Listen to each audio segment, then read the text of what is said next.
So just what are the top 5 best saltwater fishing lures that you can put in your tackle box? Stay tuned, that's the topic of this video. Hi, if you're new here, my name is Ron, and back in 2018 I was bit by the kayak fishing bug and I've been addicted ever since. Join me on my journey throughout the marsh as I catch redfish, speckled trout, and flounder, and share all those catches, tips, and tricks with you. Now if you're into that, please consider subscribing to this channel. So why is it so hard to find fishing lures that actually work?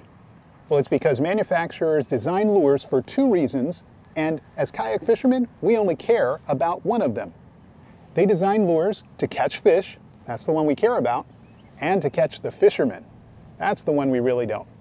And so we end up with lots of lures in our tackle box because as we're standing there in front of the lure display, there's so many to choose from that we just grab and try. And our tackle box just overflows with lures. What's even worse is we don't know which one to use when, and half of them don't really work. So today, I'm going to suggest to you what I've done, which is simplify my tackle box altogether and carry only the 5 that actually put fish in the boat. What 5 are those? Number 5 is the Heed & Spook Jr. Everybody needs a topwater bait. This is the bait in the bone color that you could use for your only topwater in your tackle box.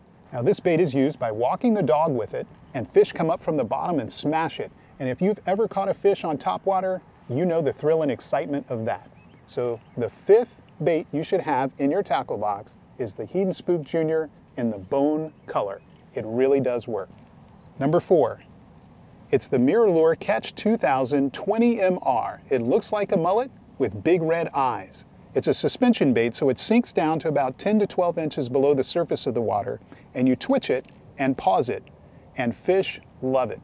This lure has caught me 2 overslot redfish the past few times that I've been out, and that's why it's all scratched up. Put this one in your tackle box and you'll love it too. Now the number 3 lure you should have in your tackle box is the Matrix Rip Shad in the rusty mullet color. Now this bait does have one drawback, and that's that the paint comes off frequently, so you're going to have to replace it from time to time. However, this bait puts fish in the boat, and that's the litmus test of a good bait. So put it in your tackle box and you'll enjoy using it too. The number 2 bait that you want to have in your tackle box is this one right here, the Yo-Zuri 3D Inshore Twitchin' Mullet. This bait imitates what you see out in the marsh, and therefore the fish love it. It's a fantastic bait, and it actually puts more fish in the boat than any of the other hard baits that I've shown you. Now you can tell that on all my hard baits I've replaced the treble hooks with inline single hooks. There's a reason for that. Check out the description in the About page of this channel for why and how you can replace the treble hooks on yours. And the number 1 bait you want to have in your tackle box, the one that puts the most fish in the boat during all kinds of water conditions, is this one right here, the DOA Cal Figgy Chicks Paddle Tail. Well, that old adage is really true. Less is more. So if you want to put more fish in the boat, put less bait in your tackle box. Simplify down to these top 5 best fishing lures, and I'm sure you'll be happy that you did because you'll catch more fish.